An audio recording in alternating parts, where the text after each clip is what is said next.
Welcome to Stranger Things in the 1980s. My name is Vince Locke. I am your host.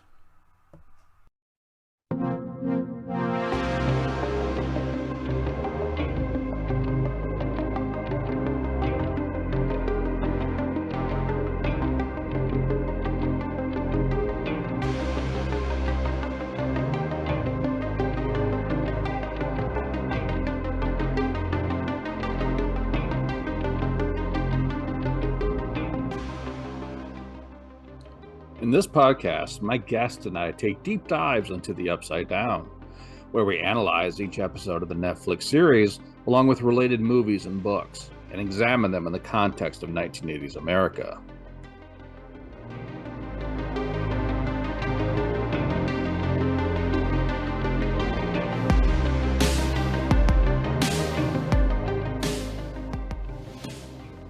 Once again, I'm alone in the studio this time, talking about Chapter 7 of Stranger Things, The Bathtub.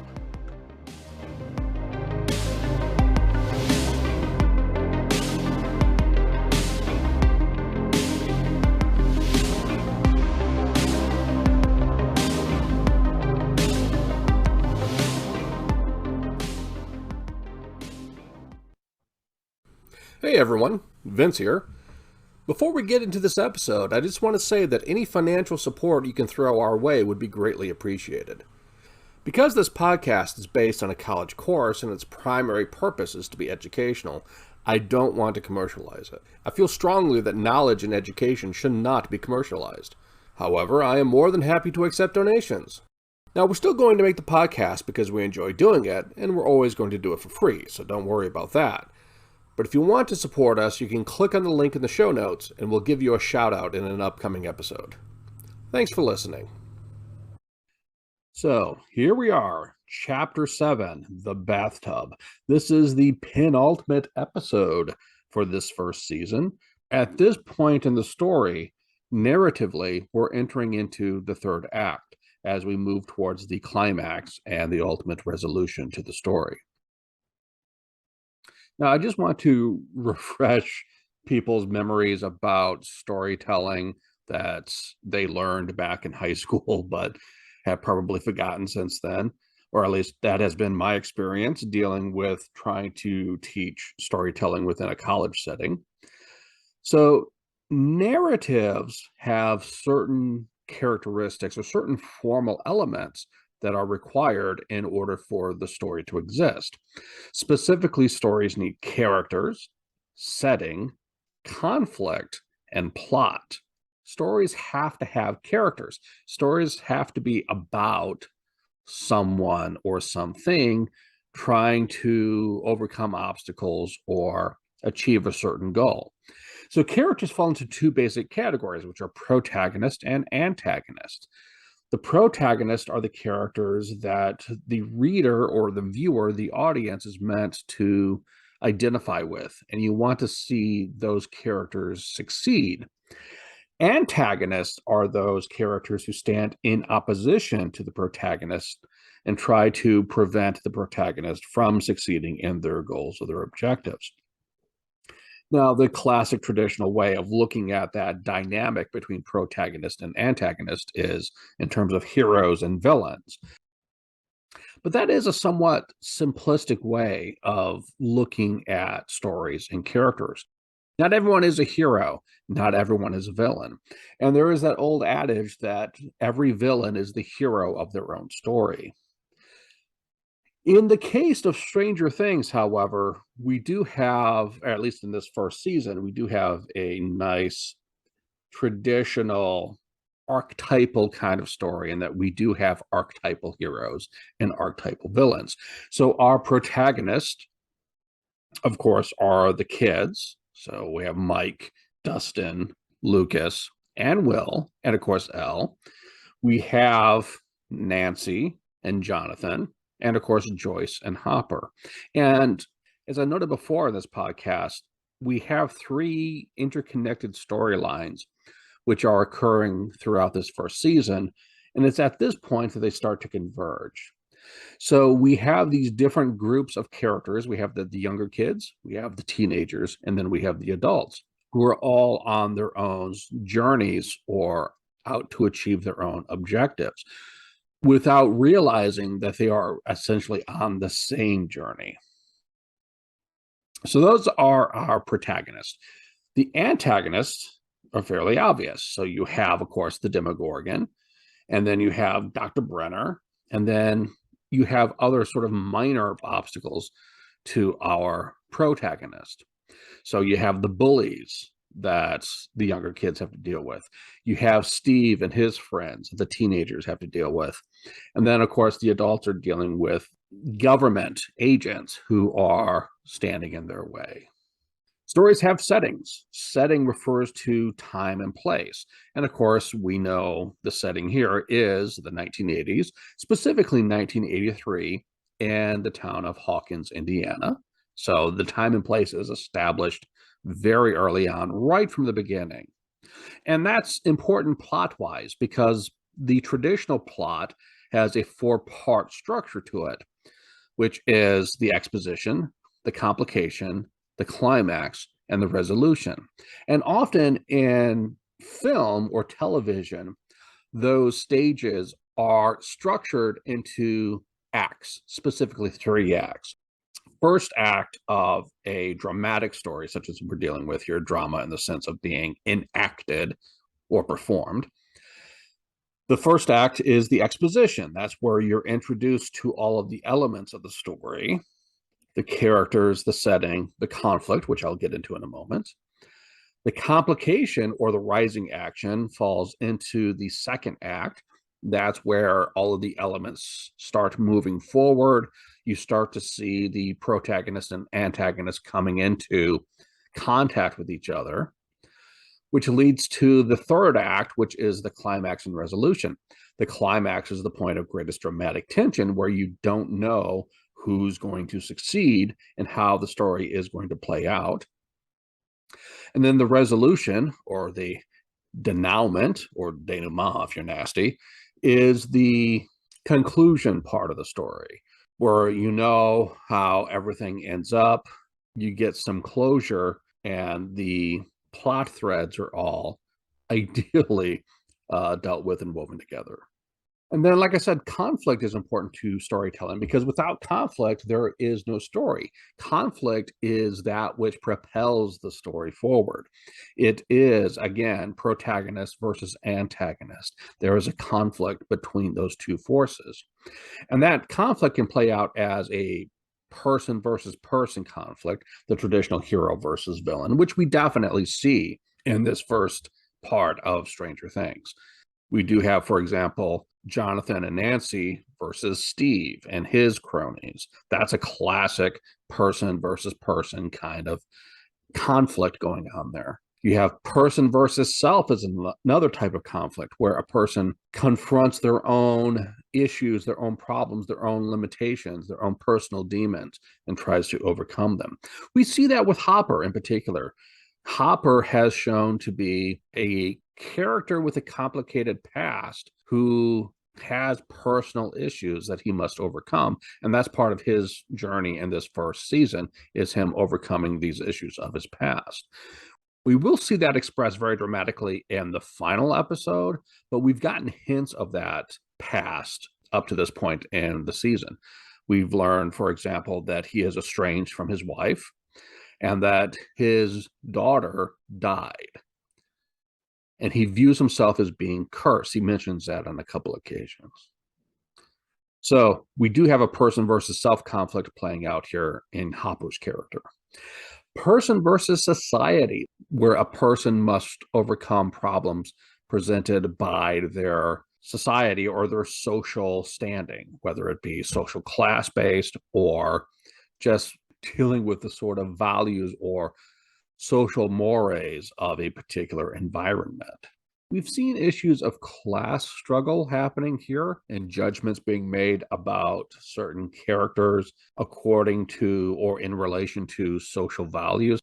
This first season of Stranger Things, however, doesn't really play much into the social conflict, except in terms of government agents acting in a very overbearing manner. And so we do see a great source of conflict there on the part of the government and what is happening with the Cold War. But that is a background conflict. Another conflict is person versus nature, where a person has to set out into the world of nature and deal with environmental obstacles. That's another classic conflict. And then another conflict is the person versus supernatural. And supernatural doesn't necessarily mean monsters, although that's definitely what we're seeing here. Supernatural can refer to anything which is above nature or beyond nature. So that could be issues of religion as well. We don't really see religious issues come up in Stranger Things, at least not at this point. When we get to season 4, we start to get a little bit more social commentary going on there in terms of religion. But for the most part, this has been a very sort of secular or agnostic kind of story. Religion hasn't entered in. Although we could, if you wanted to, interpret the story in religious ways, as we shall see. We haven't really gotten a person versus nature conflict happening here. Maybe a little bit with Will being lost in the upside down and trying to overcome the obstacles that he is confronted with there in order to survive in that world. But we don't really see it much, at least not in this particular season. Will is very much on his own, and we're meant to sort of infer what is happening to him without being shown what is happening. Okay, so like I said, quick refresher of the formal elements of storytelling and narrative. And in this particular part of the story, like I said, we're moving into the third act, which is leading into the climax and the ultimate resolution, or denouement, if you will, of this particular story. It is in this episode that the three divergent storylines start to come together. So, as I said, we've had our younger protagonists, and they are searching for Will in their own way, but also having to deal with the pressures of, preteen life, dealing with bullies, dealing with their own feelings towards each other. And as we get hinted at in this particular episode, Mike's burgeoning interest or romantic feelings towards 11. We have the older teenagers storyline. Nancy and Jonathan are on the hunt for the Demogorgon because they want to find out what happened to Barb. So Jonathan and Nancy, I think, are feeling a little bit more powerless in this particular story because Jonathan has lost his brother. His brother's missing. Nancy has lost her best friend, Barb, and it seems like nothing is happening in the search for either of those characters. And so they take it upon themselves to try to do more in order to find them. And so they are on the hunt for the Demogorgon. And then we have Joyce and Hopper, who are trying to track down Will in their own way and are slowly realizing that they are a little bit on the wrong trail and that they've been following the story of 11 without realizing it. But they're starting to understand that there is that connection there. And it is at this point, like I said, at this point in the story, where these three storylines converge in this particular episode. They all come together, they're all on the same page, and they all have the same goal, or they realize that the things that they have been pursuing are all connected. Couple things in this particular episode that kind of stood out to me, and I'm not really sure exactly what the significance of them are. For example, in the beginning of this episode, we see that Karen is on the phone calling Steve's parents because she's trying to find Nancy. And I don't think I really noticed that before, but that kind of stood out to me this time, and I'm not exactly sure why. Why is she looking for Nancy? Nancy and Karen seem to have a complicated relationship, or we've seen them be in conflict. So it is interesting in that Karen is looking for Nancy. There's some story happening there, and I'm not sure. I'm probably overlooking it, or at least I haven't been paying attention to it closely enough. There is something happening there, and I'm not sure what it is. Another idea that stood out to me, and I've noticed this every time I've seen the episode, although I haven't really thought about it, but I do get a sense of baptism happening here. And like I said, Stranger Things up to this point hasn't really dealt with religious issues, although you could, if you wanted to, interpret it in a religious way. But specifically, I'm referring to when Eleven gets into the pool in order to try to find Barb and Will. It is an image that to me is evocative of baptism. She's wearing this very sort of frilly, formal dress that it reminds me of the kind of dress that you would see during church services, specifically baptisms and confirmations. And so when she gets into the pool wearing this dress and she's floating there, for me, it's very evocative of baptism. I don't know if that is intentional, but like I said, if you wanted to read this text or view this text in a religious way, well, I mean, that is true that, 11 is kind of a Jesus figure, and that she does come out of nowhere. She is a strange person with these strange powers. And spoiler alert, she does sacrifice herself to save her friends. So there is a sort of, or you can read a Christian kind of symbolism happening in the story there. Personally, I think that's probably unintentional. We're dealing with archetypal storytelling. And so that is just a recurring archetype that we see in many cultures, myths, and stories. So I don't think it's meant to be specifically religious or specifically Christian, but you could read into it that way if you wanted to. But the baptism imagery, yeah, I'm not sure what's going on there, if that is intentional or not, but that is definitely the way that I see that.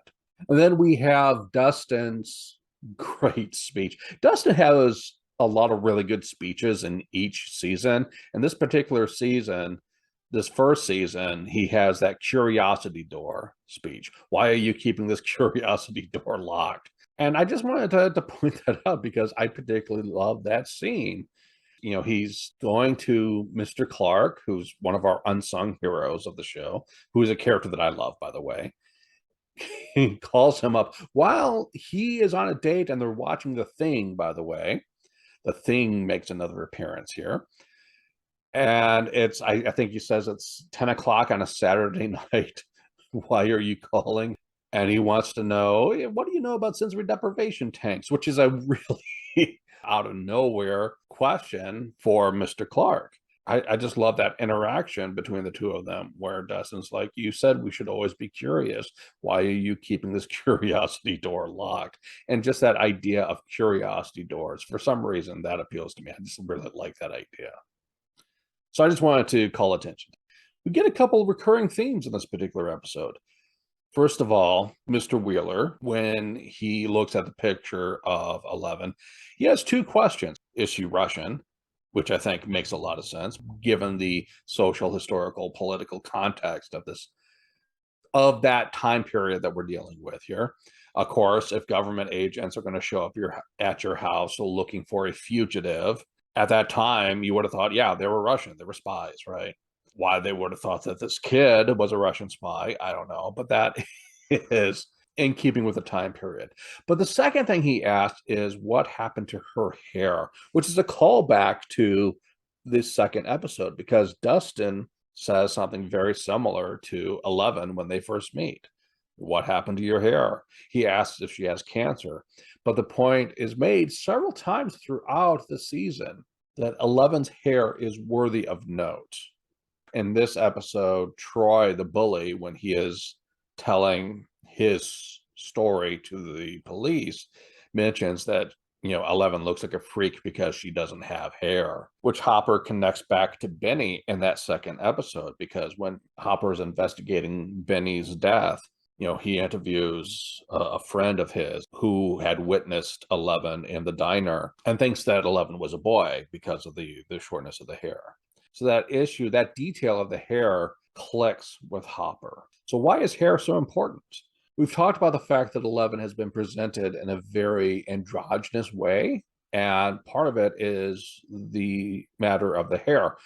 Because traditionally, of course, when you look at traditional gender roles, girls are supposed to have long hair, boys are supposed to have short hair. And so presenting 11 in such an androgynous way allows for a certain confusion that serves the story because people connect her with Will. So that androgyny becomes a way of presenting that theme of duality that we've seen expressed throughout the entire season.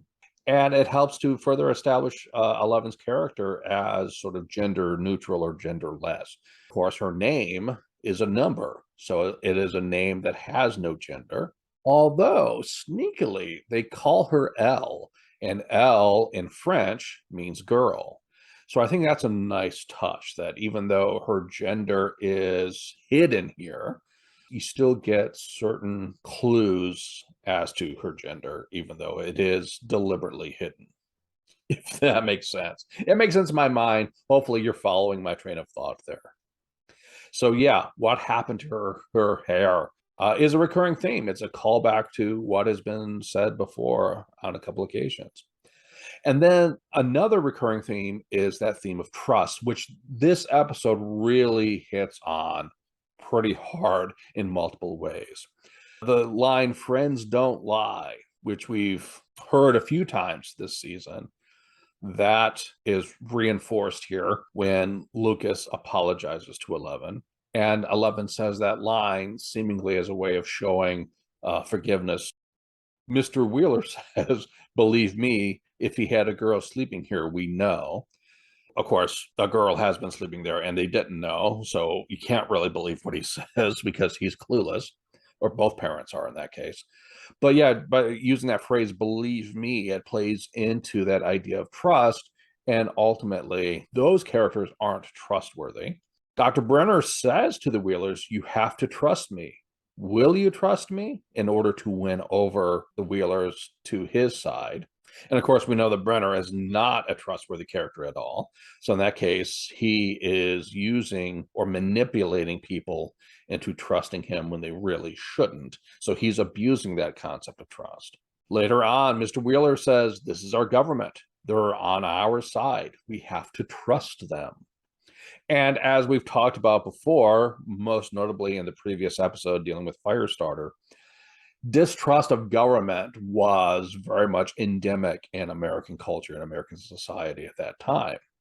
So it's ironic for Mr. Wheeler to say, this is our government, they're on our side, we have to trust them, because for most people in the public, most citizens, that is the opposite of what they did. And then finally, Hopper says, you got to trust me on this, which he said before. So that issue of trust really gets hammered home in this particular episode, and trying to figure out who is trustworthy and who is not. Trust is an important thing because when it's abused, it can lead to great harm. But at the same time, in order to accomplish your goals, you do have to trust others. And then that idea of trying to figure out whom you can trust is represented in Nancy. When Nancy is on the walkie-talkie trying to get a hold of Mike and find out where they are, the kids refer to Lando Calrissian. So for those of you who don't know, Lando Calrissian is a character from Star Wars who was introduced in The Empire Strikes Back, which came out in 1980. He is an old friend of Han Solo's, who used to be a smuggler and scoundrel like Han, but who has taken on a position as a government administrator, who ends up betraying Han and our Rebel Alliance to the Empire in order to protect his people and his government position. Now, he ends up regretting it and joining with the rebellion, of course, and tries to help them. But by referring to Lando here, what they were referring to is the idea that there is a traitor in their midst, or a possible traitor in the midst. And remember that Lucas accuses Eleven of being a traitor and has just apologized to her for calling her a traitor. The kids have to figure out, okay, well, here's another case of Nancy who's working with the police, trying to find out where they are. Can they trust her or not? So the Lando conundrum presents itself. And by the way, just as an aside, like I said, Lando was introduced in The Empire Strikes Back Another character who was introduced in The Empire Strikes Back was Yoda. That's the first time we see Yoda in Star Wars. And Yoda was mentioned earlier in this particular season in reference to 11. So when Mike is showing 11 around his room and is showing off his toys, he's got a Yoda figure and tells her about Yoda. I think it's interesting in that both of those characters were introduced in The Empire Strikes Back, and the way that they are referred to within this show is in relation to The Empire Strikes Back, even though in 1983, that was not the current Star Wars movie. Return of the Jedi was the current Star Wars movie in 1983. It had been released in that spring. So, yeah, like I said, just a little aside. I think it's interesting in that they are referring multiple times to Empire Strikes Back and not to Return of the Jedi. So, in terms of symbols and motifs, we could view Eleven's hair as being symbolic as well, symbolic of gender and genderlessness. We also get a recurrence of the tiger. That image of the tiger is featured very clearly and very heavily in this particular episode when they go to the school to put together the bathtub. We see Nancy and Jonathan sitting beneath the tiger mural there. And as we've talked about before, as we've noted before, the tiger is the mascot for the schools, but also we've seen the tiger represented in other places throughout this particular season. I still don't know exactly what the tiger symbolizes here, but it is featured very prominently this time. We get a few allusions. Like I said, we get an allusion to the Thing again. So we get another callback to the Thing there. And of course, the Thing is, I think, representative of the Demogorgon, that monster that is among them. And we'll talk more about the Thing when we get to the third season, because that comes back around and becomes thematically important. Another allusion, and this one's kind of interesting in that it's anachronistic. In Will's bedroom, we get a shot of a book. It is Hans Holzer's book, Great American Ghost Stories. Now, like I said, it's anachronistic because that book was not published until 1990. So it's strange that it should be featured quite clearly in that particular shot in the bedroom. Now, I had never heard of Hans Holzer before. So just doing some cursory research, if you can even call it that, I Googled him. I found that he was a self-proclaimed parapsychologist, a very prolific writer on matters of the supernatural, specifically ghosts, but also he wrote about psychic phenomena and UFOs and that sort of stuff. The only connection that I can draw is to the Upside Down, because apparently Hans Holzer was the first person to coin the term the other side in reference to the spirit realm, this other place beyond. And of course, the Upside Down is the other side here.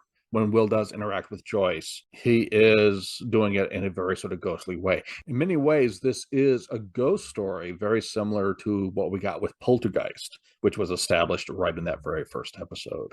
So I think that's the reason why the Hans Holzer book is referenced there, even though it is, like I said, anachronistic. And then music. Couple interesting things in terms of the music here, and that there are no needle drops in this particular episode. So Will does sing the refrain from Should I Stay or Should I Go? We know that that is his favorite song, and it becomes sort of his theme song within the show. But also it's thematically relevant in the sense that 11 had just relayed the message to him that he should stay where he is, hiding in Castle Byers, because Joyce and Hopper are on their way to get him. And so he sings to himself, should I stay or should I go? Which, like I said, makes sense within that particular context. And then he gets attacked by the Demogorgon. And interestingly, this is the first and so far only episode, and it may be the only episode in the series as a whole, that does not have music during the end credits. Instead, we get sounds of the Demogorgon presumably attacking Will, which I think is really an effective way of ending this particular episode, because it gives you that cliffhanger sense while also just being really creepy and really spooky. So I think it's interesting in that this episode does not use music in the same way that the other episodes had. At the same time, though, the way it does not use music is really quite effective. Okay, and that's it for this particular episode. Stay tuned. Our next episode, we're going to talk about the final, the ultimate episode of season 1, The Upside Down. Thank you for joining me, as always. And again, as always, stay strange.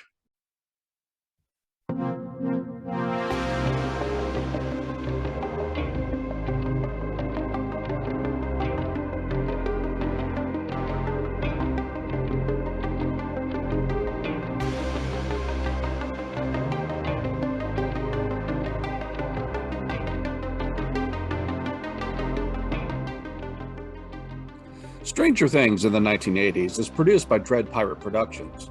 Cover art is by Sherry Archer. The theme music is Cobalt by Alex Bloxam, used under license from Filmstro. Send questions or topic suggestions to dreadpirateproductions@gmail.com.